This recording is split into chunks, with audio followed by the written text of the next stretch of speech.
Iti rea rea kahika tea kataia. Koe ra te whakapono o Jolene Henry me te Kapa Mystics mō tā rātou pakanga ki ngā Firebirds i te whiringa toa o te whakataitai ANZ. Hei tā ngā Mystics aha kua kārea no ngā Firebirds kia hinga noa i tēnei tau, kei kona o rātou rō rātanga. Awa ki te ata hāpara, kua rite ngā whakaro o te Kapa Mystics me te hiakai kia eke panuku. Finals netball, these opportunities don't come by every day. This is what we train every day for. And whenever we go out there, just to do everything to the nth degree, but make sure that we enjoy it as well. Ko te me para George kei mua e tohu ana. Aha kua I hinga rātou ki ngā Firebirds I te tukinga tuatahi. Kei taumata ke ngā Mystics I nai nei.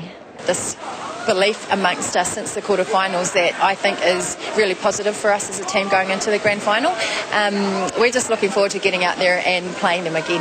Engari e mōhio tonu ana te ringa kuru koi a Catherine Latu. Kei tōna kapa tonu ngā pukenga ki te aukati I te kapa tua ua Hitereiria. We just need a really good start and we need to stick to the game plan. We kind of veered off it a little bit when we were playing the Magic and that's why they came back at us. So we just need to stick to the game plan and it should work for us. Mōhio tonu a Jolene Henry I ngā tau mahatanga o te tākaro ki te whiringa toa me te Kapa Magic.